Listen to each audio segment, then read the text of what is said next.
Live with CDP Sports Talk, a weekly sports and entertainment podcast sponsored by Barry Cullen Chevrolet. Live on YouTube, Facebook, Twitter, Twitch, and LinkedIn. And on audio via Apple Podcast, Google Podcast, Spotify, Anchor FM, iHeartRadio, Amazon Music, Radio Public, and TuneIn. Now, here's your host, Chris Palme.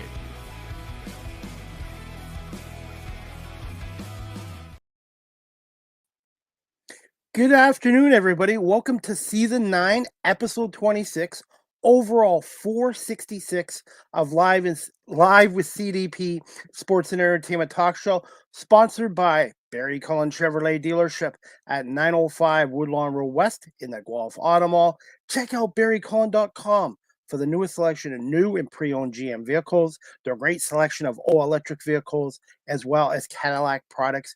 You can call the dealership at 519-824-0210 and tell them Chris Palme sent you, or you can email the dealership at info@barrycullen.com. I've been a proud customer of Barry Cullen Chevrolet Dealership here in Guelph since the year 2000, and Barry Cullen Chevrolet Dealership has been a proud sponsor of Live with CDP Sports and Entertainment Talk Show since September of 2022, and is a family-run and operated dealership here in Guelph since 1969. Live with CDP Sports and Entertainment Talk Show is also now sponsored by Wellington Brewery at 950 Woodlawn Road West here in Guelph, Ontario. Check out their website, wellingtonbrewery.ca. Try a welly on, and please remember to drink responsibly as well. I hope everyone's doing well on this minus 18 wind chill day here in Southern Ontario on this Thursday, December 12th, 2024. And I'm excited to have my guest on today. This is going to be his second appearance on my show, and his name is Eli Ung. He's from WGN News in Chicago. He's a reporter, content creator, and a digital journalist. And Eli's going to come on and speak to us about the 2024 Chicago Bears. Good afternoon, Eli. How are you?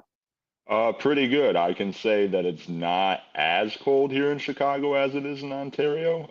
It is, I want to say 28 degrees outside, and the real feel is like 12 degrees Fahrenheit. And we're American. We like to do Fahrenheit instead of Celsius. They didn't really teach me that as a kid, the whole 9 yards. But I'm doing good. A lot better than the Bears are nowadays, though, Chris. But where should we kick off the conversation?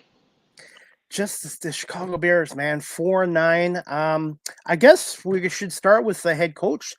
First time in team history, they fired a head coach in the middle of a season, which is hard to believe with the Bears' long history. And we must get your thoughts on Matt Eberflus. I think it's Eberflus, if I'm right. You got it right.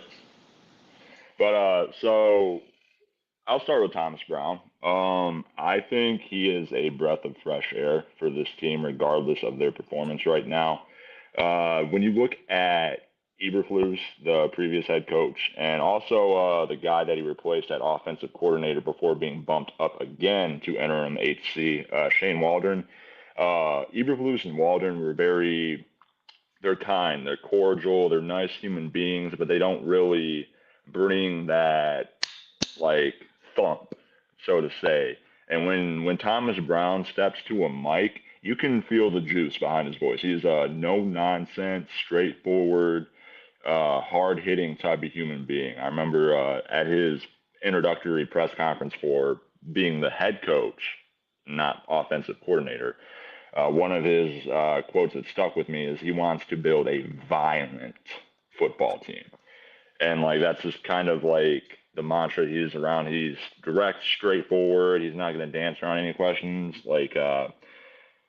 Last week when they got decimated by the 49ers, the first thing he said in the press conference, he didn't have to be asked about. He's like, we got our butts kicked. He didn't use butts. He used a different word. But and he's like, we got to get back to the drawing board, fix this stuff, and, be the team that we know we're capable of being. So I'm paraphrasing there. But in the grand scheme of things, when it comes to Thomas Brown, I think some Bears fans are kind of like, oh, he's not capable of fixing the issues either, which I kind of think that he's just inherited a crap situation. He's going to try to make the best out of it, and there's not really any silver linings outside of Caleb Williams. I think the Bears are more so roster broken, or it's a player execution issue now that they've cycled from firing Waldron, the offensive coordinator, to firing Eberflus, and now they're on Brown, a head coach, and they're still experiencing the same issues.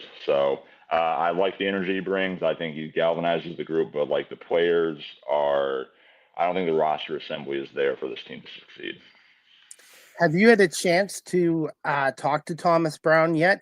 And do you feel that he could be a candidate to take the job over full-time next year? I have not personally talked to him. I don't know if he's done any one-on-one interviews yet, to be completely honest with any media outlet. He's very, I'm going to keep using the straightforward, no-nonsense human being. Like, he is all football all the time. He shared a story with media recently in the last couple of weeks where he's like, I recently went on a weight loss journey, and I couldn't lose weight. But then on the day I was named interim head coach when he was named offensive coordinator to the day he was named interim head coach, he went from 225 pounds down to like 203. So like he is in the facilities at Hallis Hall 24/7 grinding. So I don't think there's any media opportunities there for anyone to like really pick his brain one-on-one, because I don't think that's on his mind right now. But as for the head coaching end of it, I think he should be a serious candidate. He's got, let's see, they're 4-9. They got 4 games left. They're going to be on the national stage Monday against Minnesota. And the last time they played the Vikings, it was a very close battle against one of the better teams in the NFL. Caleb Williams looked good. He threw for 340 and 2 touchdowns. They had that last-minute offensive blitz in the last 22 seconds of the game. He is going to have the opportunity, I think he has every opportunity, to prove that he can lead this franchise. And to back it up and look at the NFL in a more broad sense, I think the trending with head coaches is that you need a strong personality at the front. When you look at some of the better teams, some of the best teams in the league, you look at the Lions. Dan Campbell is a fire-breathing dragon with undying confidence in his team. And they are the best team in the league, partially because of that belief and culture that he's instilled there. And that's from his personality. And then you go out west to, say, like the Los Angeles Chargers and Jim Harbaugh, who I think should be the head coach in Chicago right now, but I think that would have never happened to begin with because, one, McCaskies don't like to spend money on head coaches. That's an established trend. And two, like there's a very tense relationship there between Jim Harbaugh when he was the head coach at Michigan and Kevin Warren, who is the president and CEO of the Bears now, but he was the commissioner of the Big Ten when Harbaugh was at Michigan, and they had those recruiting violation, that Connor Stallion scandal stuff. So, like, I think there's a lot of, like tension back and forth there that probably wouldn't have worked. But from a personality perspective and someone that knows the Bears, because Jim Harbaugh played quarterback in Chicago, and he has that rah-rah mentality, he would understand what is needed to take the Bears back to, I don't think they're ever going to get back to like the 1985 Bears, as the fan base always likes to talk about, but like get them to a point where they're consistent and they're not having, like these one-off blip seasons where they're like 12-4 with the best defense and they make a playoff run, but Cody Parkey has a double doink off the field goal post and, they're dead in the water. So it really comes down to like, I think you need to find someone that marries culture and personality and leadership with someone that has acumen and knowledge of how to scheme and add wrinkles throughout a season, and like that's what they're going to need to look for. And I think Brown can do that because he's already shown that with Caleb Williams as his quarterback. At certain points, I would like to add, it's kind of been like a roller coaster ride of a show so far when it comes to the Caleb Williams experience. He'll have his highs, then he'll have his lows, and then he'll have his highs. But I think there's enough there to say like he has a fair shot at becoming the head coach of the Bears. Maybe not the best shot, but he is in the mix. Okay. I have a viewer. His name is Robbie Schneider. He's from Buffalo, New York. He has his own podcast show called the 716 Sports Blizzard. He's a Bills fan, but he's a sports fan. And Robbie wanted me to ask you, Eli, will the Bears beat the Vikings on Monday Night Football? I think it's going to be close again. I think a lot of national pundits probably look at this game and see what happened with the 49ers last week as, the Bears are falling apart and you might get another 38-13 type game. I don't think that's going to be the case just based on the fact that the Bears are going to walk into this game confident with the fuel behind Thomas Brown's personality, and Caleb Williams is not going to play scared because he's already had success against this team.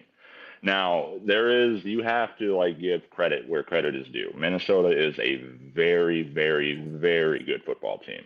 And the one issue that I see coming in this game, if it does turn into a blowout, will be because the Bears don't get pressure on Sam Darnold. If you don't get pressure on Sam Darnold and he's allowed to sit there and slice and dice, he's got weapons for days on the outside, whether it's Justin Jefferson or Jordan Addison or TJ Hawkinson or the running game with Aaron Jones.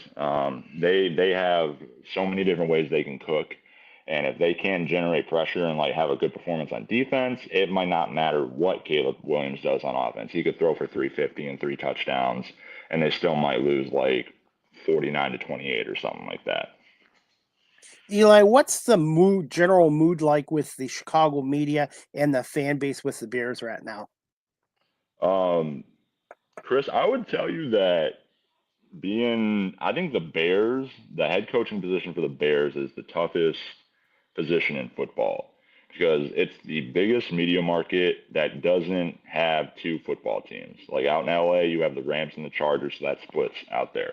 In New York, you have the Giants and the Jets. In Chicago, it is the Bears. The Bears are the king. They're up here. The rest of the sports echelon is down here and to the left. For the people that can't see my hand gestures, just imagine something way up in the sky, and then the rest of Chicago sports teams kind of fiddling around in a puddle on the side.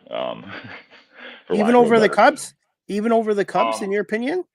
The Cubs are probably, I would say they're number 2. Everyone loves the Cubs. They're the lovable losers when they're bad, and then when they're good, the whole city rallies behind them.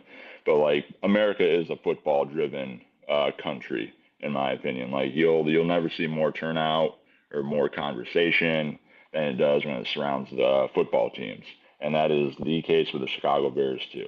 And there's a lot of apathy sports wide in Chicago because there's not really a team that's playing well here right now. The Cubs are slightly above 500 and the Ricketts won't spend money on superstar players. The White Sox are the White Sox. The Blackhawks are playing worse than they were at the end of last year. The Bulls are the Bulls. They can't stop anyone.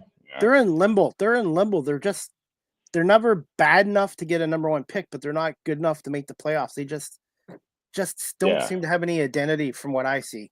Yeah, there's a lot of teams in Chicago that are kind of caught in what I like to call sports purgatory. You might punch above your weight bracket a little bit and get a little bit above 500, but most of the times you're at 500, sub 500, and when it comes to playoff time, you really can't compete with the big dogs in the league. But when it comes to the Bears, I think people are just I think it's the point where they're starting to check out a little bit on the season. There were a lot of high hopes coming into the season. They went 7-10 last year with a worse quarterback. I don't want to rip on Justin Fields at all, but Caleb Williams is just technically, mechanically, IQ-wise, way better than him. He can run. He's more athletic. He has a stronger arm, but Caleb Williams is definitely the solution in Chicago.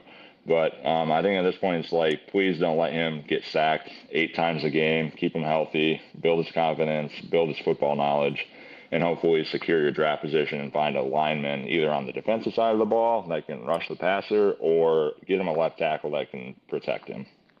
I was going to get this to you later, Ali, but Eli, as for Caleb Williams, do you feel it was a mistake starting him this year and maybe he should have sat on the bench for 4 or 5 games or 6 games like Drake May did with New England? Because look how well Drake May has done. I know the Patriots are terrible and they're awful, but Drake May is right up there with the rookie quarterbacks like Jaden Daniels and Bo Nix.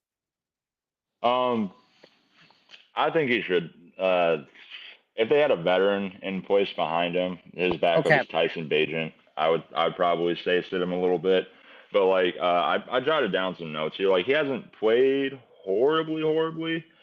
He's still If he hits his averages where he sits right now, so he's averaging 211 pass yards a game, 1.23 pass touchdowns, about 31 rushing yards per game. If he hits these averages over the last 4 games, he's still going to have the most total yards of any quarterback in Bears history, which is a very low bar to clear, mind you. And like there's still a reasonable chance that he could, become, say, like the first 4,000 yard passer in team history. He just has to average 314 yards a game to hit that. So like, I'm fine with him starting off the bat. I just don't think like the Bears have been the Bears like in their typical dysfunctional fashion over the last 13, 14, 15 years, like ever since really George McCaskey took over in 2011. I would say they've been pretty dysfunctional as an organization.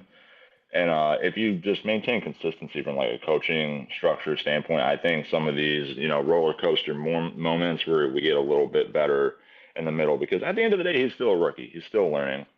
He's going to go through his rookie hurdles. A lot of people just, were enamored with the performance that CJ Stroud had last year, and it was like, oh, that's the benchmark. You have to hit that now. And like now, no, back it up.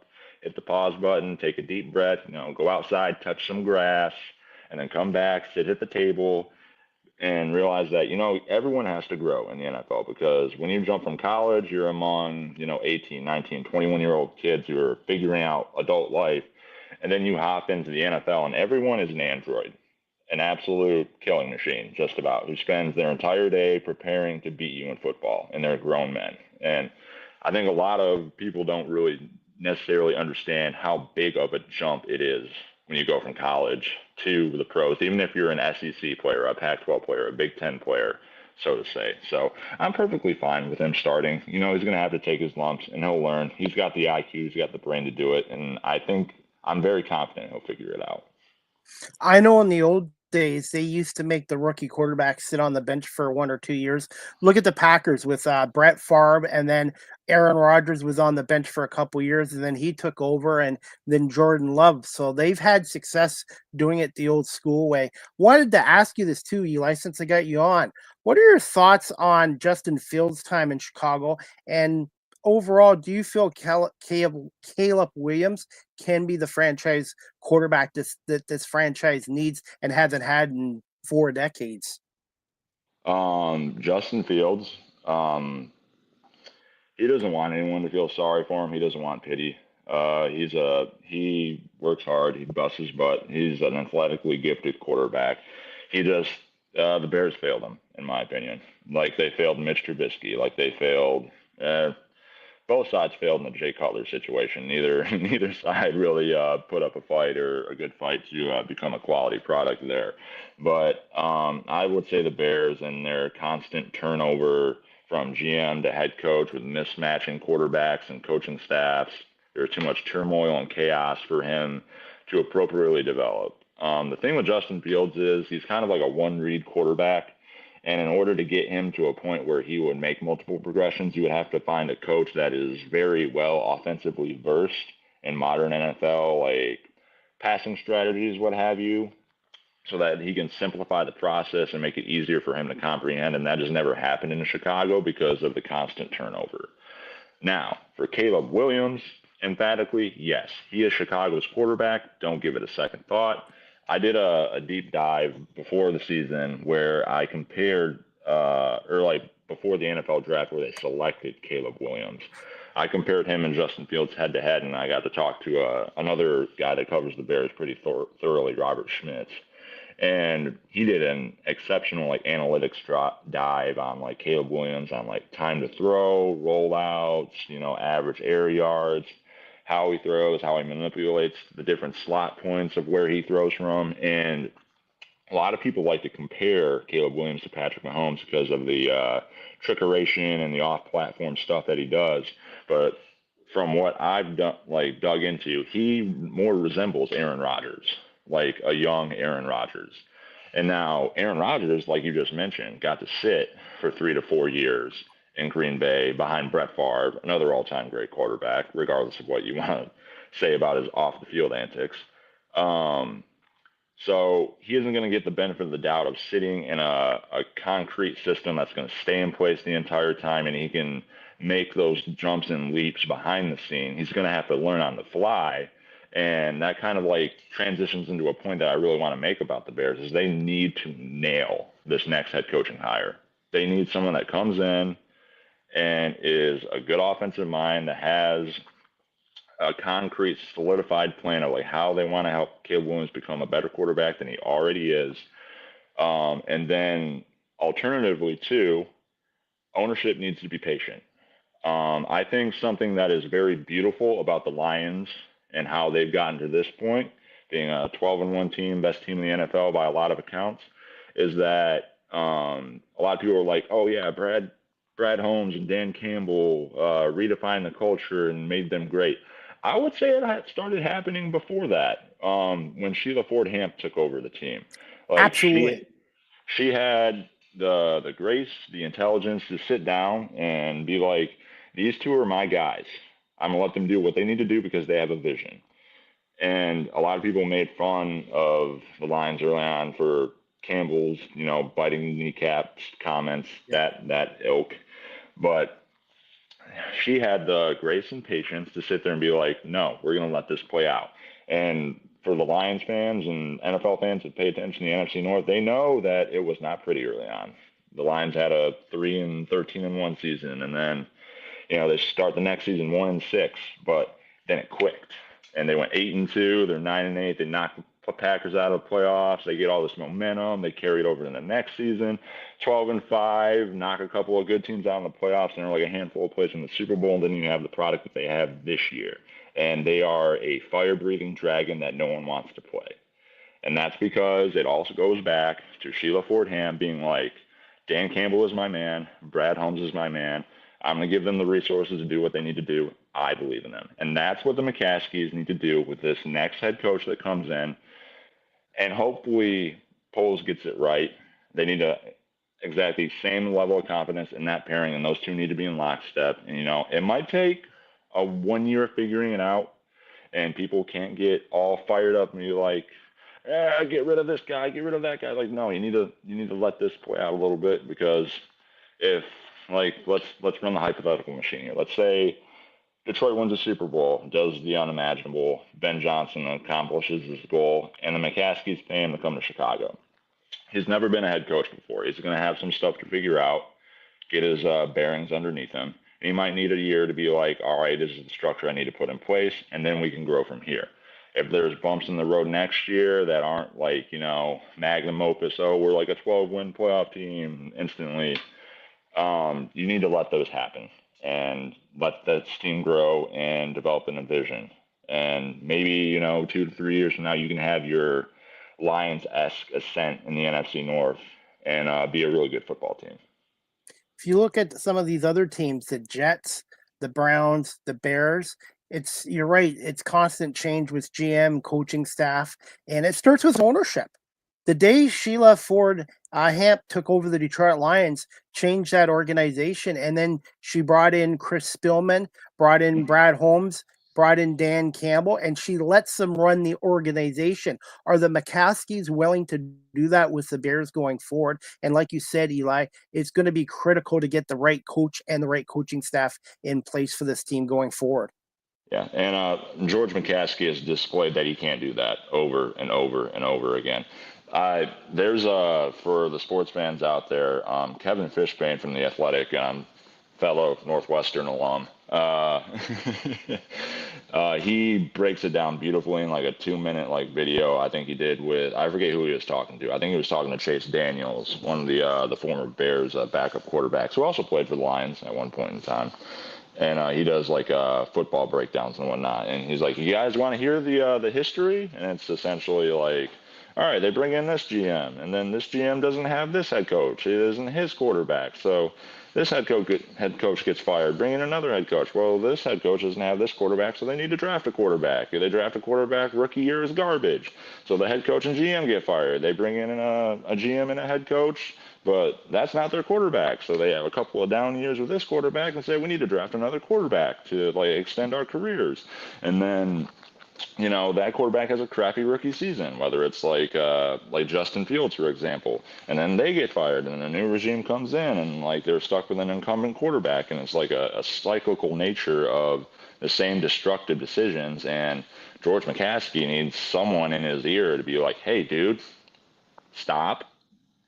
We need a general manager, we need a head coach, and we need a quarterback all coming together at the same time, and you need to exercise patience." It's something that the fans have been clamoring for since probably 2021 when they had an opportunity to do so. They had an opportunity. They moved on from Mitch Trubisky. They could have fired Ryan Pace and Matt Nagy, if I'm remembering right off the top of my head, but they kept him around for 1 year and let him draft Justin Fields. And then Justin Fields' rookie year was garbage. And then they got fired. And then Ryan Poles and Matt Eberflus come in with an incumbent quarterback. They have a 7-10 year, but they're like, you know what? We've got a savior in Caleb Williams. Bring him in. His rookie season has been garbage, not what Bears fans expected. Eberflus gets fired, the offensive coordinator gets fired, and then Caleb Williams is just going to be just like Justin Fields and Mitch Trubisky with a head coach that inherits him, and he's not their quarterback. But my caveat is that Caleb Williams is better than those two. I kind of feel like I'm talking in circles here, but that's kind of the ongoing spiel with the Bears. They're in limbo, and it's like the Dallas Cowboys too, by the way.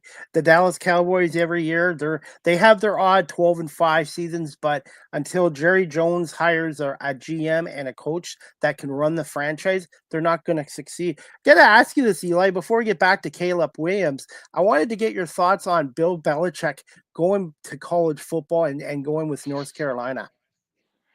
I think he's getting up there in age, so like, from my understanding of like people who are much older than me, you get into your twilight years and you want to enjoy time with your family and set up family to like have a better experience than you did. And I believe a part of his like contract stipulations with North Carolina is that his son takes over as head coach once he's done. He's the head coach in waiting. So like I understand it from that perspective. Something else that I think is going to be incredibly hilarious. I think it was Collar.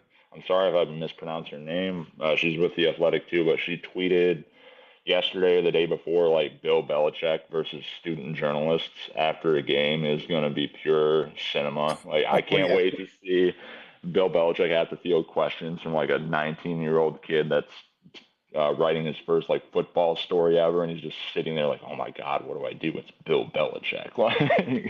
I'm gonna tune in to North Carolina football just to see that specifically, regardless of like the product that he puts on the field, because regardless of like whether you think it's going to be good or bad, it's going to be entertaining to see how it all plays out. As for like the legitimate like football end of things, like I'm interested to see how he handles the NIL end of things. He brought in, I think, Mike Lombardi is his name. Yes. To act as like GM of the football program. So we'll see how they meld together as personalities and business professionals on the football side of things. And then I want to see how that affects North Carolina's recruiting, what type of offense he's going to install, that type of stuff. Like, I think you could have legitimately like, hey, HBO, let's go run Hard Knocks down in North Carolina and see how this football program develops. Don't know how you would make that happen, but I think it would make for great TV. I was really shocked. I thought maybe the NFL, he would go back to the NFL. Personally, I like this new side of him on media. I never thought I would see him be smiling and being happy, and he's great on media. So selfishly, I was hoping he would stay there, but I don't know. It's a 3-year contract, so I think it's either going to go very well for him down there, or it could go very poorly for him as well. So it's going to be very interesting. And was there ever any talks between the Bears and Bill Belichick and his party? From everyone that I listen to and everyone that I talk to, I don't know if there was ever anything legitimately going on in the background. I will say that those things typically happen, I think will happen at the end of the season for the Bears. I don't know if they've reached out to anyone in specific. I forget the person that tweeted it, but they were like, sources tell me that they have like 4 preliminary candidates, and it's the 4 candidates everyone expects them to go after. It's Detroit's offensive coordinator Ben Johnson, the Bills' offensive coordinator Joe Brady, former Tennessee Titans head coach Mike Vrabel. Vrabel was on there. I'm spacing on the 4th name off the top of my head, but like it's He the would be ones a you good would. candidate for Chicago. Sorry, I didn't mean to cut you off there. Oh no, you're fine. You're fine. But to me, he would be a great candidate for the Bears because he's a blue collar type, hardworking, not no nonsense. So if they don't keep Thomas Brown, I would say Mike Vrabel would be a great candidate to be the next coach of the Bears, in my opinion. I would agree with you too. I think the Bears need that personality, that strong focal point at the top of the team that can lead, in my opinion, because they've been directionless for a minute now. It'll be interesting to see how that plays out. Like if there's this situation in my mind, I brought it up with a couple of my coworkers at the station. I'm like, if I'm the Bears right now, I kind of like Ben Johnson would be nice. Mike Vrabel would be nice. Another situation that interests me is say maybe they don't want to pay Ben Johnson, but you go and get an Aaron Glenn to be your head coach, and then you take Thomas Brown, depending on how these last 4 games go, and you give him like a promotion of sorts, make him a permanent like associate head coach who's in charge of the offensive end. So Aaron Glenn can go hire the defensive side of the ball, and then Brown can further build out his offensive staff. Because I think from paying attention to the Bears over the last like 5-6 weeks as they've gone through the coaching murderer's row of situations, I think I liked Thomas Brown at offensive coordinator, and I think he has a little bit too much responsibility on his plate because those first couple of games, even though they've lost, they played Detroit very close. I think they should have beat Detroit, or at least tied the game and gone in overtime. That time mismanagement at the end of the game was abysmal. They take the Vikings to overtime. A blocked field goal cost them a win against the Packers. Like they've been snake bitten to a certain extent, but like Thomas Brown's offensive game plan has kept them in the game against divisional opponents in the best division in football. I don't know if you've seen the stat go around social media or anything, but the Lions, the Bears, and the the Lions, the Packers, and the Vikings are 28-3 against non-divisional opponents that are, the Packers playing each other essentially. And the last time either of those 3 teams have lost outside of playing each other was like back in October. Like the Lions have 1 loss to the Bucks. I think the Packers have 1 loss to the Eagles, if I'm remembering right off the top of my head. Yes, opening in Brazil. Yeah. Yeah, the Eagles beat the Packers 34-29. And I forget what the Vikings loss was, but like it's an absolute juggernaut of a division, which also doesn't make things any easier for Chicago. Like there's no margin for error when the other 3 teams in your division are 9-3, 10-2, and 12-1. So Wanted to ask you this as well before we get to Matt Uberflus. As for Caleb Williams, I want to get your opinion. What are some of his strengths that he brings to the position for Chicago, and what areas do you feel and the fan base feel and the team might feel that he needs to improve upon going into 2025?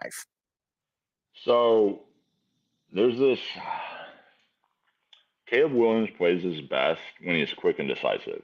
And there's a lot of things that go into that equation. It's pass protection. It's him, being able to quickly progress through his reads and get to his desired throwing destination. There's balance on offense, being able to run the ball so that there's not a honing in from the defense on passing. I think Caleb Williams is 3 out of his 4 best performances this year. His average time to throw has been under, I want to say 2.8 seconds. Like, I remember the Minnesota game when he threw for 340 and 2 touchdowns. He was at it was either 2.77 seconds time to throw or like 2.56. They were 2 of his quicker games on the year. And if I remember right, I think the the 4 touchdown game against the Jaguars in London, I think he might have been at like 275 or something like that. So like when pass protection marries decisiveness from Caleb Williams, he is a top 8 quarterback in this league. So like he needs to continue to develop his knowledge of the playbook, which I don't know how much that helps if you get rid of Thomas Brown at the end of the year, because a new system's going to come in, or a new person with a new system's going to come in. He's going to have to relearn everything again. Knowledge of the playbook helps with decisiveness. The Bears need to build in the trenches. They need a left tackle. They need a center. They need a guard. I think the only people on their offensive line that are worth keeping around at this point are Darnell Wright at right tackle and Tevin Jenkins, who is their left guard. I think that's their 2 best players on the line. Everyone else, you can jettison out the airlock and then, maybe spend your first round pick on a guy like Will Campbell out of like LSU to like protect Caleb's back end. Maybe you go out and get a veteran guard that can provide some leadership. Kind of like I keep going back to the Lions, but they're such a great franchise to look toward when it comes to like building a successful team. Go out, spend a little money, get a guy like Kevin Zeitler. I would have to look at the free agency class and who's available, but like bring a guy in that's had established success on a good football team that can help meld the unit together. Because like when you look at Caleb Williams, he doesn't turn the ball over either. He's very good at the turnover end of things, not making those costly mistakes or those costly plays. I forget how many straight passes he has right now without an interception, but it's an NFL rookie record. He passed that against the Cardinals, and he hasn't thrown a pick since, if I remember right off the top of my head. He's had a couple of instances where a DB has dropped a ball that should have been an interception. But like he's got to be north of like 300 straight passes without a pick, somewhere along there. I would have to look it up. Someone would have to correct me. I don't know the numbers straight off the top of my head. But besides that, learning when to not take a sack too is probably something else he needs to look at, because there was, I think, 4 straight 3rd downs against San Francisco where he took a sack, and those you can't do that in the NFL. You need to find a way to manipulate space in the pocket, to kick a pass that skips in front of a receiver if he's covered, or just roll out outside of the tackle box and then just heave a mortar round out of bounds to save your team a few yards in the field of position game. But those are probably some things he needs to work on, and I think he is more than likely to accomplish those tasks in the future, because he's the type of human being that has the work ethic, he has the IQ, he has the natural talent to continue to level up in the NFL.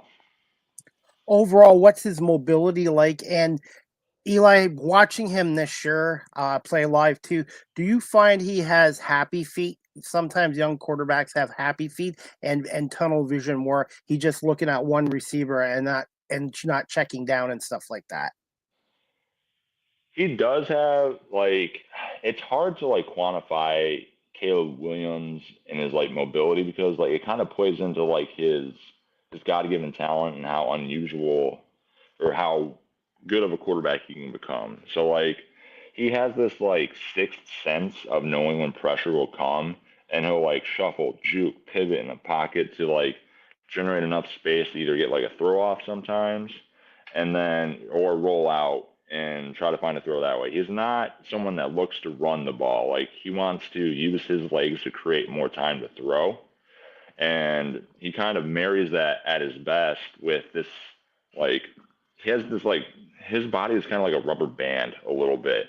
Because, you see him make throws and you're no way on planet Earth should that throw have had that much zip or that much accuracy or that much spin when he's literally square, like a jump shot, but he just flicks his wrist and he's leaning to his right and he puts it through a dinner plate size window. There's no one in the NFL that really does it like that. Well, Patrick Mahomes does, but he has this weird knack and ability and skill to throw from untraditional platforms. So I'm not really too concerned about his feet as much as it is mental processing and having kind of a checklist of where you want to go with the ball and how much time you have to get it there, kind of operating within a system. Because Yeah, he can do the 3-step drop just fine, or 1.5 step drop and rip it, and then he can like move around and make throws regardless of what his base structure is and throw it accurately. So I'm not too worried about his feet, but that's a few things that I look at from that end of things. Is he more comfortable being under center, or do you feel he's more useful being in the shotgun formation? Well, I would say he's definitely more used to the shotgun formation. That's kind of like what goes back to his USC experience with like Lincoln Riley. In the NFL, like I would say that's kind of what defines success. Go ahead. Go ahead. That was just a Wi-Fi issue on my part. I apologize for that. Oh, you're fine. You're fine. But like I think in terms of It like happens. yeah, technology is great until it doesn't cooperate with you.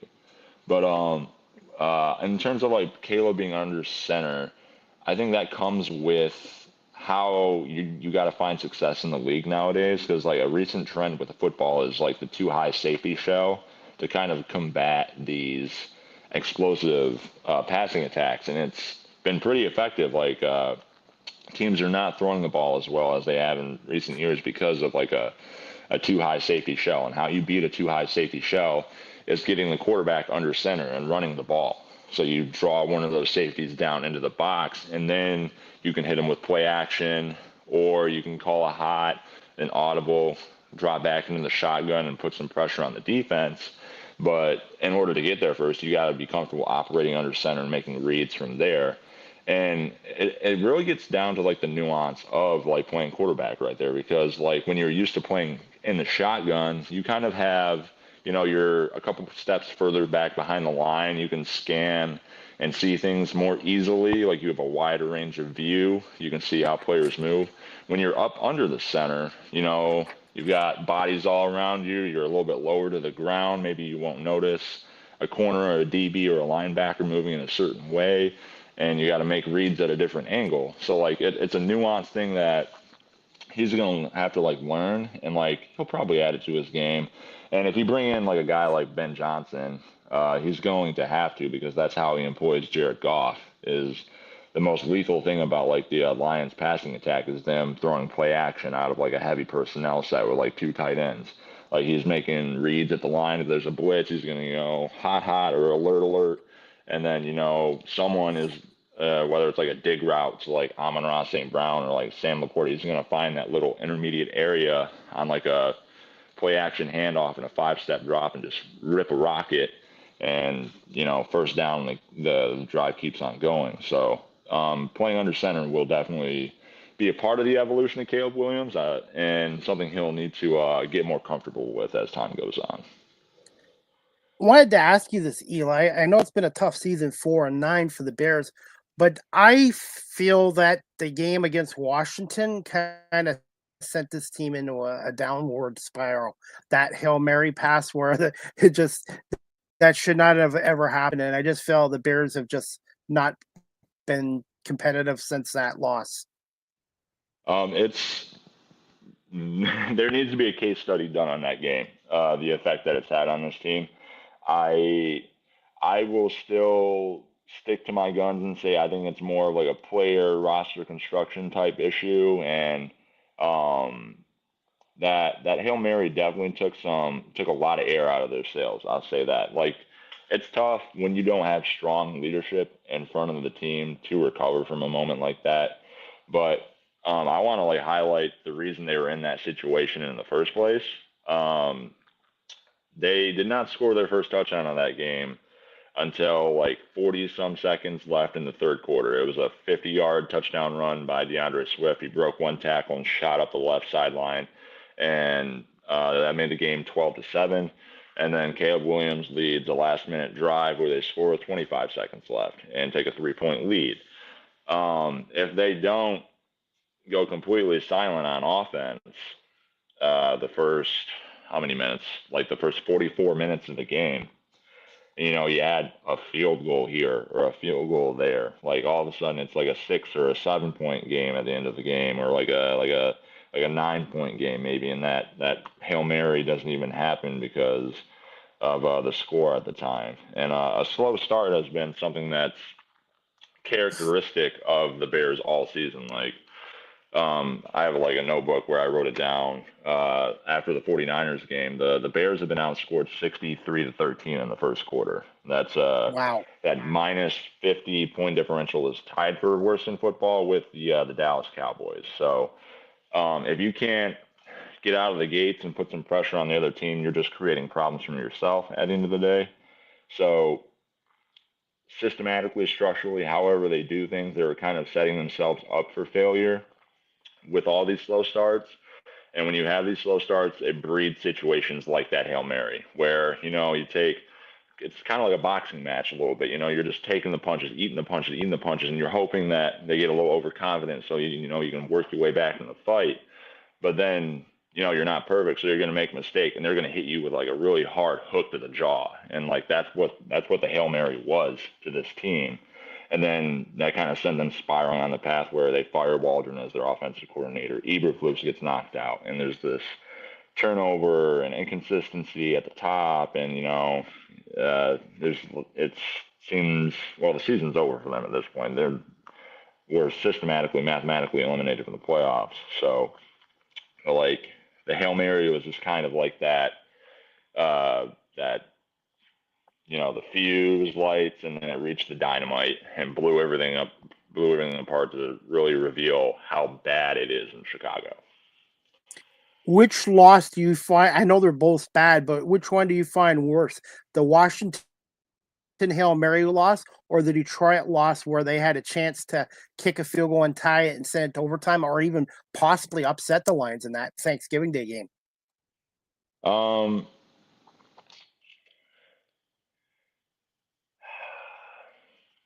I would say the Lions loss. When the Hail Mary happened, obviously it's super deflating, but at that point they were 4-3. The season is still very much salvageable. You can still go win 10 games at that point if things fall your way. I think the Detroit loss was kind of like the nail in the coffin for all the crazy things that have happened to the Bears this year. It's kind of it was the nail in the coffin for Matt Eberflus. Bang, see you later, buddy. You're out of here. All of his late game mismanagement issues kind of came to a headway there, and that basically sums it up really for me. The Lions loss was like kind of like the magnum opus of the issues faced from the coaching staff end of things and how they haven't really cohesively come together as a group.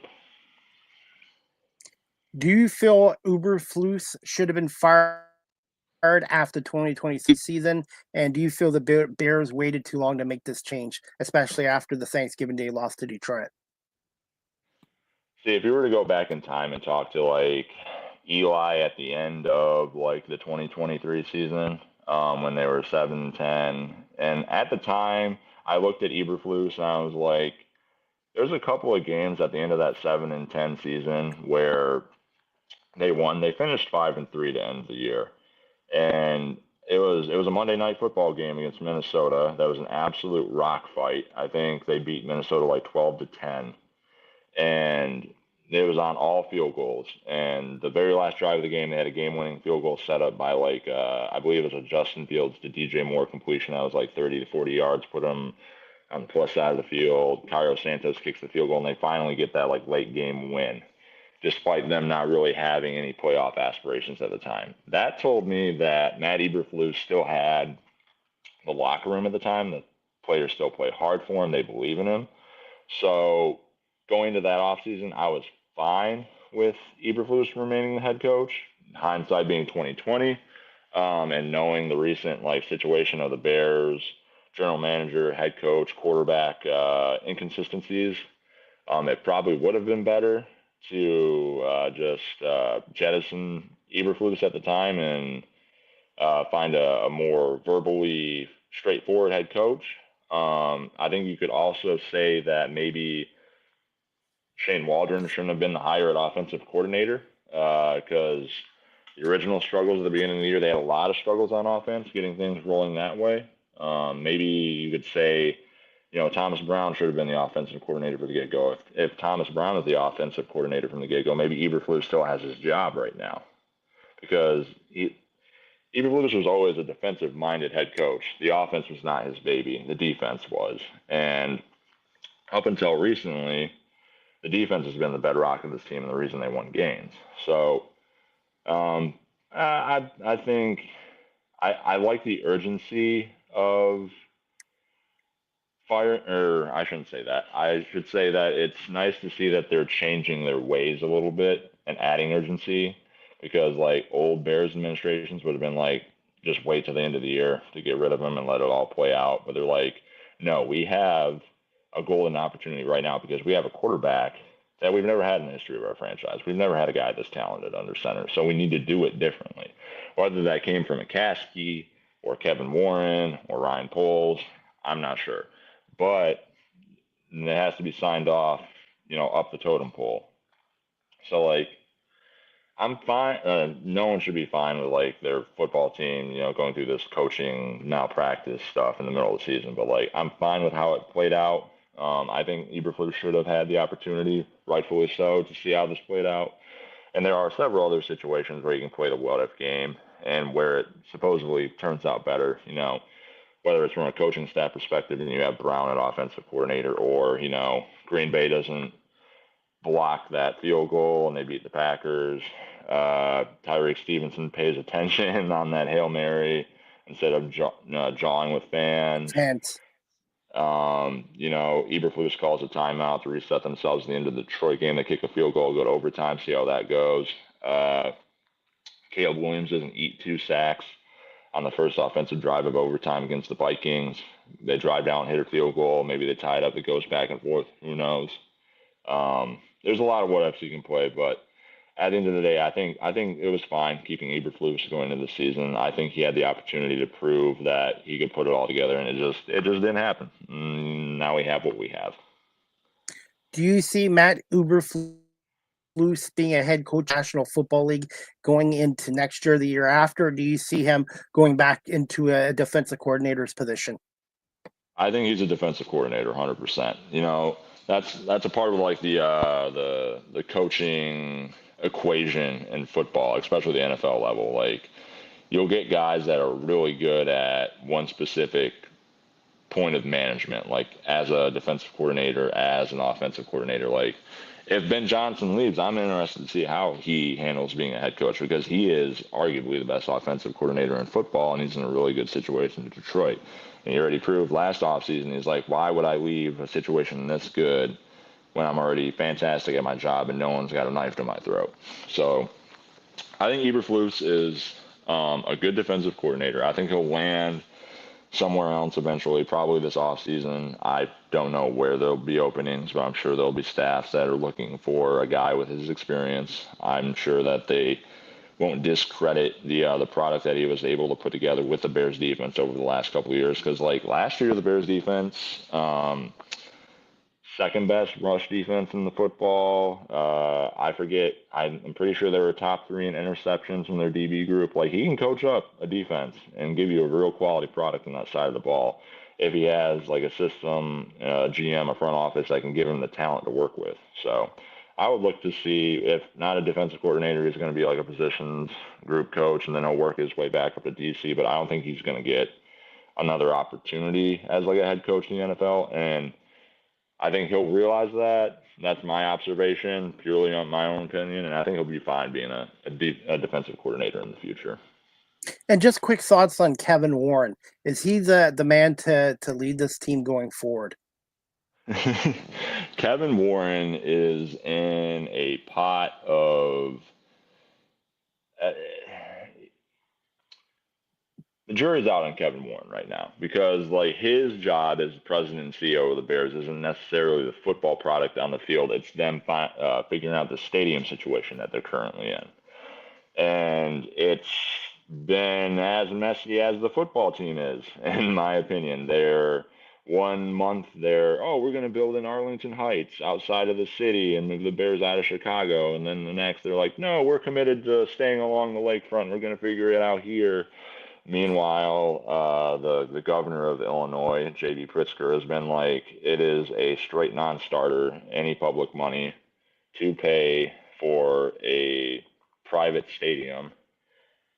I don't know why I'm flipping back and forth. There we go. Technology. Technology, man, technology.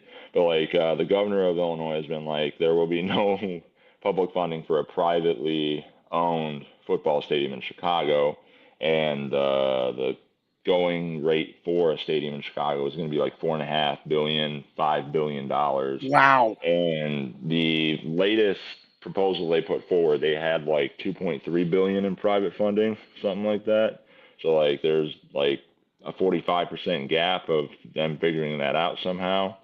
I don't know if it's like a naming rights deal with a company, kind of like how SoFi happened, because SoFi was completely privately funded, and that was like I want to say it was like a $5.1 billion stadium build, and they made it completely privately funded. No public money was added to that, but and then like out in Arlington Heights, they still got to resolve the property tax situation they have with 3 local school districts. Like they have like an issue over their annual property tax evaluation of how much they would have to pay on a yearly basis.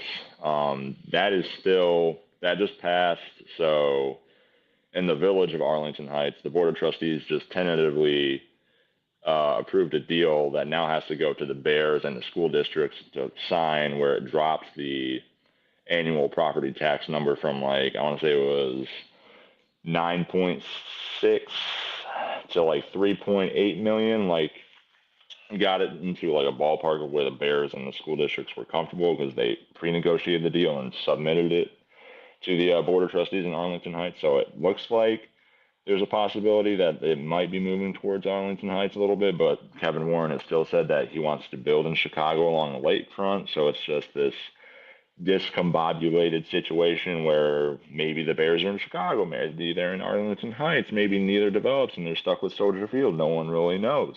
And it's kind of a mirror situation of the football product on the field with the Bears, and how they can't get a GM and a head coach and a quarterback all on the same page. So just dysfunction organization wide, even though,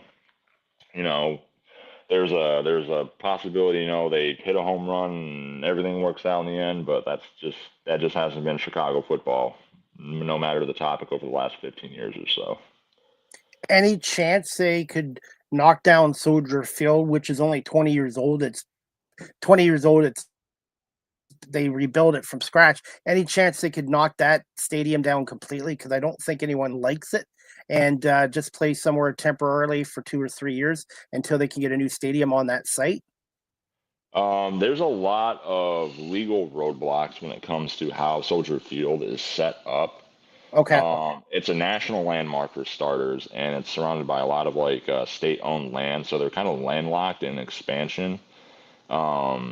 In order for them to expand, they would have to like build the property onto like their parking lots that they own in the area, and also like they've got to spend. I'd have to pull up the latest proposal, but in order to get a new stadium, upgrade a stadium there, they would have to significantly upgrade like the accessibility of the area in terms of like public pedways and like transportation and stuff, and that was like $1 billion in expenses they would have to pay for in terms of just modifying the area around Soldier Field. So like there's a lot of obstacles there, but in terms of like knocking it down, I don't think it would ever happen, just based on its like national landmark status.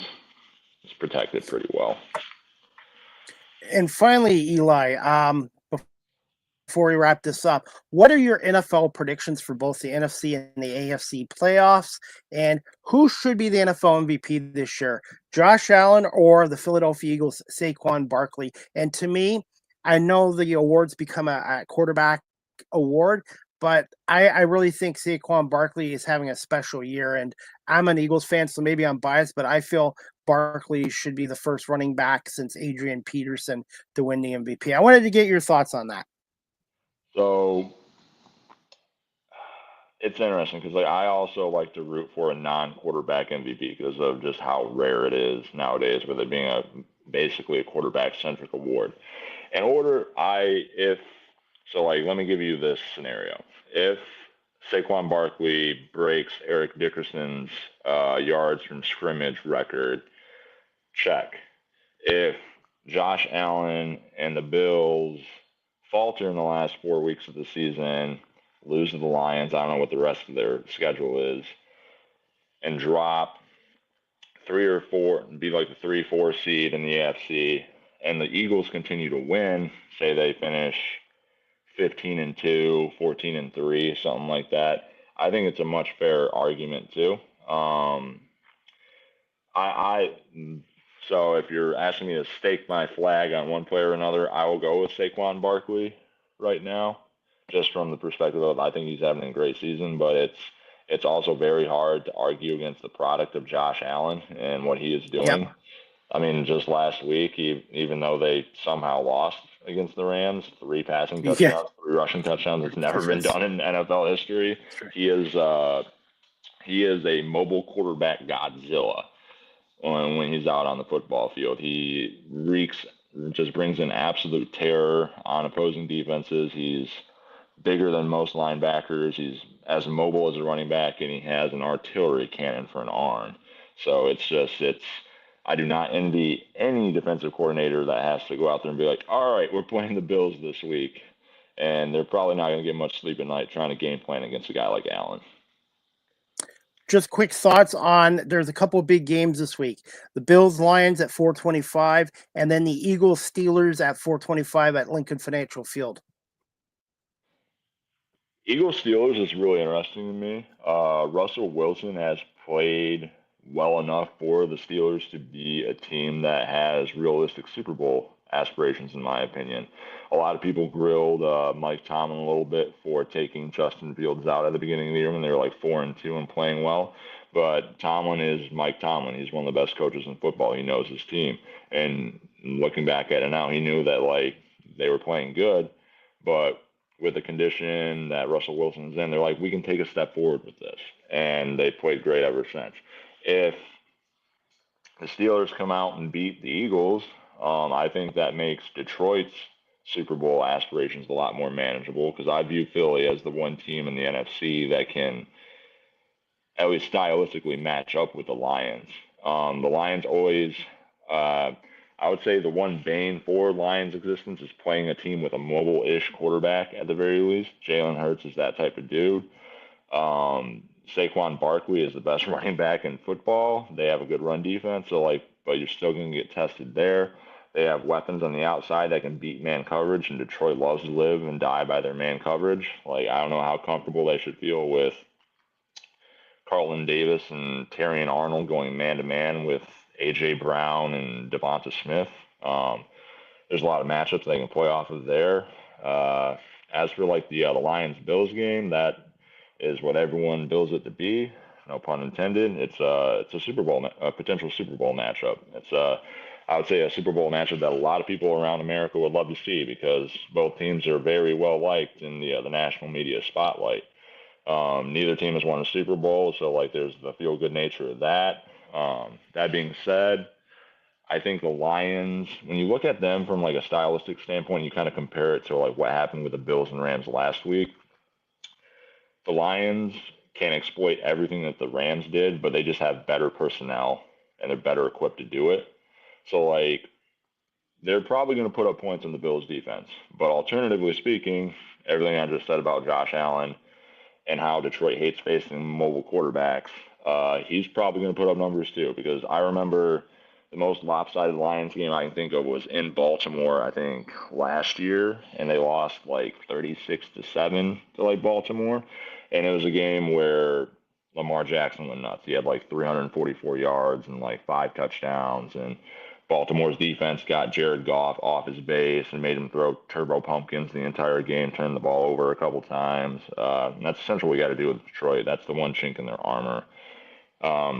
If they're balanced and throwing play action pass and running the ball at will, you can't really stop them. But if you can manage the run game and force the game into Goff's hands, and then in turn get pressure on Goff and make him move around, he's going to throw wobblers here and there. And they're going to be balls that can be turned over, picked off, what have you.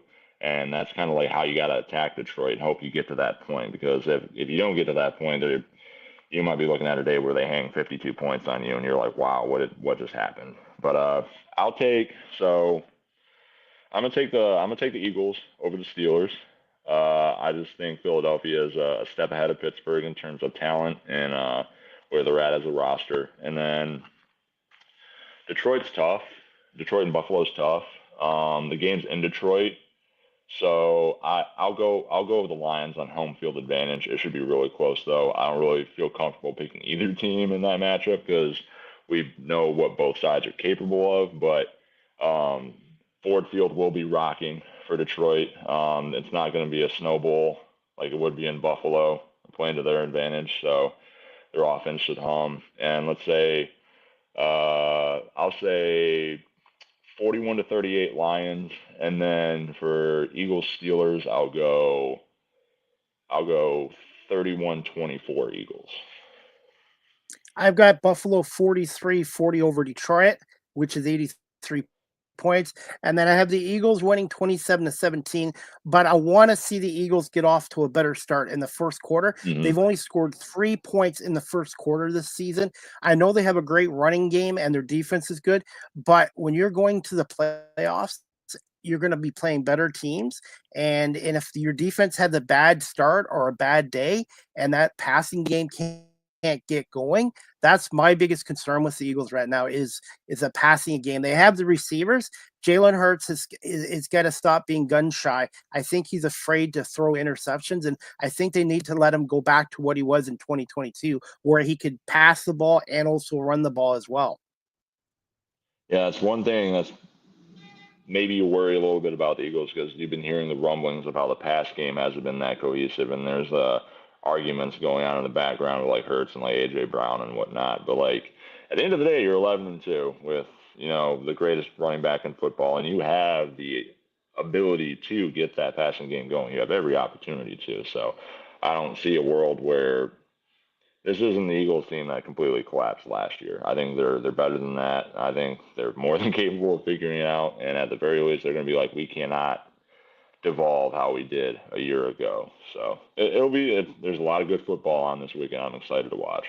Same here, Eli, and we're going to wrap this up. Just quick thoughts on former Chicago Cubs legend Ryne Sandberg's cancer returning, and where can my audience again follow you on social media and the best way of contacting you? So Rhino is, when you look at like the echelon of like great Chicago athletes, you talk about like Michael Jordan is at the top, obviously, but then you have guys like Walter Payton and Ernie Banks and Ryne Sandberg and Patrick Kane. Ryne Sandberg, in terms of quality of character, is a phenomenal human being. One of the reporters at my station, his name is Mike Lowe, who is also a Northwestern alum. Gonna plug that as often as possible. Mike Lowe was recently diagnosed with prostate cancer, and Ryne Sandberg reached out and had a conversation with him, and they did like a news package on dealing with cancer and how they've gone about the fight and encouraging each other and whatnot. And like that's just the type of human being that Ryne Sandberg is. I've seen stories combing social media where one guy was like, "Oh, I used to work at the Guest store on Lake Michigan Ave, where all the tourists shop and stuff." And Ryne Sandberg was in there one day with his daughter, back to school shopping. And he's like, "Mr. Sandberg, my older brother is the biggest Cubs fan ever. He works across the street. Would you go say hi to him?" Instantly, just went across the street. "Yeah, of course. I'd love to talk to him." And, we went over there and spent like 15, 20 minutes, took pictures, relived some Cubs memories just because a random stranger on the street was like, "Yo, my brother really is into Cubs baseball." And like that's what he is to the Cubs fan base. He's like the most beloved figure, I would say, in Cubs history. I'm not from the city. I don't have like ingrained in-depth knowledge, but that's the feel I get from him. He is an A+ guy, and the entire city is rooting for him to beat cancer after it, relapsed a little bit for him. As for me, you can find me anywhere on The three most active social media sites I'm on are Twitter, or as it is formerly known, I'm always going to call it Twitter, X, Threads, and I'm also on Blue Sky. And my handle on all three is at the Pen of Eli, kind of like the Book of Eli with like Denzel Washington and whatnot. It's a play on those words. I know it's dorky, whatever. Just a little like caveat to like try to differentiate myself in the space. But at the Pen of Eli on Twitter, Threads, or Blue Sky, that's where all of my Chicago sports content goes. And where you can reach me if you want to talk shop about anything. Well, Eli, I want to say thank you so much today for coming back on our show a second time, giving us an hour of your time and talking Chicago Bears football with us as well. I want to wish you continued success in your career, and I want to wish you and your family a Merry Christmas, Happy Holidays, and look forward to having you back on my show again some point in 2025 as well. Of course, anytime, Chris. Merry Christmas, Happy Holidays to you and your family as well. Everyone listening, likewise as well. Hopefully, you have a good holiday season with the loved ones. Let's take in this great NFL season we're having. We have a lot of great storylines, whether it's the Lions, whether it's the Bills, whether it's the Eagles, whether it's the Steelers. Take your seatbelt, buckle in, and let's see how it all unfolds. I'm always glad to talk about it. Absolutely, and we still got college football going on too for a little while yet as well. Of course. Who's your pick to win the national championship before I wrap this up? I'm trying to think. I don't want to pick like Ohio State or anything like that. My gut would probably Texas or Georgia. One of those two teams. They just feel like the most talented, that have the most depth, and are the most battle tested. But that won't stop me for rooting for a team like Indiana, who is never in this situation. Like if I'm always for the underdog story. So if I'm following that route, like yeah, let's have Indiana win it all. Screw it, like pure chaos. But from a sensible standpoint, it's probably going to be Georgia or Texas if I had to pick a champion that's realistic. So go Dogs, Bulldogs. I'll go with Georgia to win it all. As long as it's not Ohio State, I'm okay with it. As long as it's not Ohio State, I'm a Michigan fan. So yeah, did you see that stuff they were talking about earlier on how the AD is like their new strategy is going to de-emphasize the game between Michigan and Ohio State? I was like, oh, can't do that. You can't do that. No, that's the biggest college football game in the country, buddy. Jim Harbaugh really did some damage before he left. That's all I got to say there to the psychological mentality of that college football program down south. So definitely. But hey, Eli, again, I want to say thank you so much for coming on here, and you have an open invite to come back on again in the future as well. Of course. Always glad to, Chris. Merry Christmas, Happy Holidays, the whole 9 yards. Merry Christmas, Happy Holidays, Eli, and good luck to your Bears on Monday night against the Vikings. Thank you, Chris. I appreciate it. Thank you so much. All right, guys, that was Eli Ong from WGN News in Chicago. Eli came on today to speak to us about the 2024 Chicago Bears, rookie quarterback Caleb Williams, and the firing of head coach Matt Eberflus, and we talked about their intern head coach in Thomas Brown as well. Before we wrap up this show, guys, the next live with CDP Sports and Entertainment Talk Show, sponsored by BarryCullin.com and WellingtonBrewery.ca here in Guelph, is going to be Friday, December 13th at 9:30 p.m. Eastern with special guest Steve Bermel, the Buffalo Bandits TV and radio analyst. Steve and I are going to break down the Bandits opening win against Rochester 15-7, and we're going to talk about the Bandits Friday night game against the Ottawa Black Bears, which takes place at 7 o'clock in Ottawa at the Canadian Tire Center. So hopefully Steve and I will be able to talk about a second Bandits win to the 24-25 season. And I was at Bandit night at the KeyBank Center the other night, Monday night in Buffalo, for the Red Wings Sabres game. The Red Wings won 6-5 in a shootout. Larkins won the game in overtime for Detroit on the shootout winner. Andrew Kopp had 2 goals.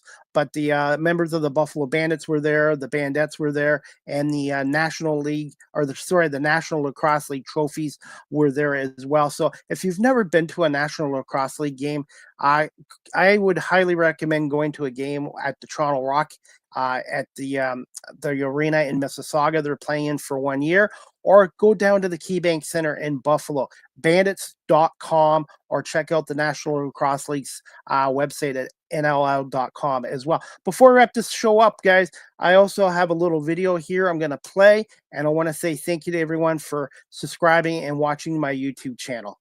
Good morning. This is Chris Palme, radio host of Live with CDP Sports and Entertainment Talk Show, the Argo Bounce Live Audio Show, and the Small Talk Podcast. I want to say thank you to now my 501 subscribers on my YouTube channel. It took me a number of years, but I finally have reached over 500 subscribers. And I want to say thank you to all my subscribers. And also thank you to everyone that are viewing my YouTube channel. 285,000 plus views as well. So my media career, my radio show, and my 2 other shows called the Argo Bounce Live Audio Show with Nick Small and the Small Talk Podcast with my co-host Marlene Sharp. So if you already haven't subscribed and hit the like notification to my YouTube channel, type in Chris Palme or Live with CDP Talk Show, and remember to hit that subscribe. And again, thank you to everyone for your support of my show on my YouTube channel. And my next goal now is to get to 600 subscribers. So thank you everybody for subscribing and watching my YouTube channel. Talk to you soon. And I really appreciate all the support on my YouTube channel as well. And if you haven't subscribed, they've been playing Live with CDP Sports Entertainment Talk Show.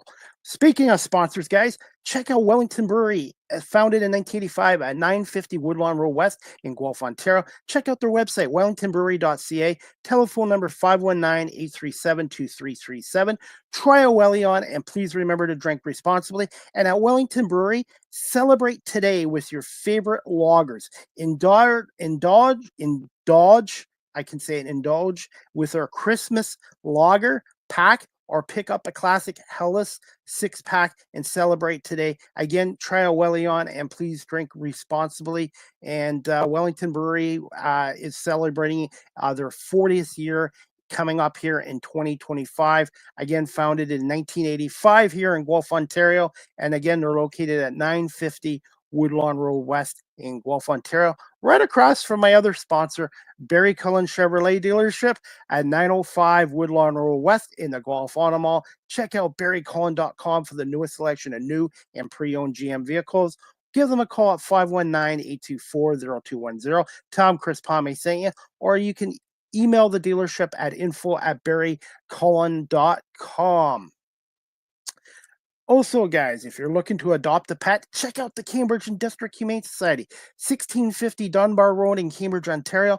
Telephone number 519-623-7722, extension 0, or visit their website at cambridgehumanesociety.org. That's cambridgehumanesociety.org. All the animals that are up for adoption, their profiles are on their website. If you're looking to volunteer there in the new year, you can fill out a volunteer application through there. And they're also doing a monthly 50-50 draw. You can get tickets through their website and click events.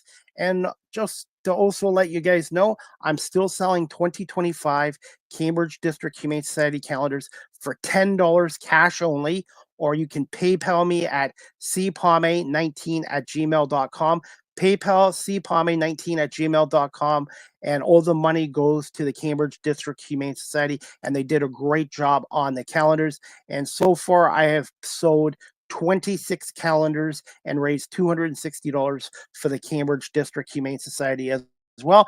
And a shout out to Ortman's from Crossbody Pro Wrestling, who put on a card the other night in Cambridge. And Ben and Crossbody Pro Wrestling raised over $2,000 for the Cambridge District Humane Society. So a shout out to Ben Ortman's as well. And I also want to do a couple more shout outs before we wrap up this show to the Guelph Community Health Center. They do amazing work in this city. So check out Guelph CHC, our community health center. They do amazing work. And also, guys, it's Christmas time, and right now the food banks across Canada are really hurting from the demand. And I'm in the Guelph area, so if you are in the Guelph area and are able to donate some food this year, especially at Christmas time, check out the check out the Guelph Food Bank, and their website is guelphfoodbank.ca, and their telephone number is 519-767-1380. So please consider helping out the Guelph Food Bank at this time of the year. And also the Salvation Army could use your help as well. In the States, it's salvationarmy.com. And here in Canada, it's salvationarmy.ca as well. Also, guys, check out Savaki Flame here in Guelph. It's a small family business, and they're located just on Speedville Avenue. Savaki Flame, excellent breakfast. Monday to Friday, they have $7.99 breakfasts, and they have lunch and dinner, and they're really good at Savaki Flame here in Guelph. Live with CDP Sports and Entertainment Talk Show, again, is live streamed on these platforms: YouTube, Facebook, Twitter, Twitch, LinkedIn, and now available on Instagram. And make sure you hit that follow notification. My website is beacons.ai/Chris D. Palme. All my work and all my social media sites are on that site as well. Again, Live with CDP Sports and Entertainment Talk Show is sponsored by Barry Cullen Chevrolet dealership here in Guelph at 905 Woodlawn Road West in the Guelph Automall. And speaking of Barry Cullen Chevrolet, it's your go-to service center this winter. With winter coming, colder temperatures coming, they can affect your battery. Go to Barry Cullen Chevrolet right now for a no charge. That's right, a no charge battery test, and they'll throw in a $20 instant rebate on a new AC Delco 12-volt battery. So be on the safe side this winter. Get your battery checked at Barry Cullen Chevrolet for free and receive a $20 instant rebate as well. More details at barrycullen.com. I am doing some pre-orders for Live with CDP t-shirts coming soon. They're going to be priced at $20 and come in many sizes and colors. So if you're interested in a shirt, please DM me and let me know, because I'm doing a pre-order to see how many people are interested in purchasing a shirt that will support my show as well. And also, guys, if you'd like to support my show, again, you can do it through PayPal at chrispalme19@gmail.com through PayPal. And also, I am on Cameo. I joined the Cameo family. So if you'd like a Christmas greeting, a birthday greeting, a pep talk, check out my website on cameo.com/Chris D. Palme and book your Cameo with me today. And all the proceeds from my Cameo will go to my radio and media show as well. You can follow this content creator on TikTok at Live with CDP. StreamYard is the official live stream provider of Live with CDP Sports and Entertainment Talk Show. If you're into webinars or podcasting, check out StreamYard.com. Finally, guys, Live with CDP Sports and Entertainment Podcast. The audio version is on these platforms: iHeartRadio, Amazon Music, Spotify for podcasters, Apple Podcasts, Breaker, Pocket Cast, Spotify, Castbox, LinkedIn, Pandora, TuneIn, YouTube Music, Good Pods, and remember to hit that subscribe notification. You can also email the show at Live with CDP Sports and Entertainment Talk Show at cpalme19@gmail.com. And again, I want to say thank you to my guests today, WGN News, for coming on here today. And just give me a little bit of time tonight, and I'll have the audio and the video posted on my social media pages as well. And again, next Live with CDP Sports and Entertainment Talk Show, again sponsored by barrycullen.com and wellingtonbrewery.ca, Friday, December 13th at 9:30 p.m. Eastern with Steve Bermal, the Buffalo Bandits TV and radio analyst, and we're going to break down the Bandits' opening win against Rochester and talk about their upcoming road game Friday night, and hopefully a win against the Ottawa Black Bears as well. And before we wrap this show up, guys, Thursday night football, the 7-6 Rams and Matt Stafford take on Brock Purdy and the San Francisco 49ers, who are 6-7. Niners coming off a big win over Chicago. The Rams, a huge win over the Buffalo Bills last week, 44-42. Again, thank you to Eli Ung from WGN News for coming on here in Chicago. And I want to say thank you to everyone watching this live streamed and on my audio platforms as well. And again, brought to you by Barry Cullen Chevrolet Dealership and Wellington Brewery here in Guelph, Ontario. I hope everybody has a great night. Stay warm, and we'll see you back here tomorrow night at 9:30 Eastern with Steve Bermel, the radio and TV analyst for the National Lacrosse League World Champion Buffalo Bandits. Have a great night, everybody.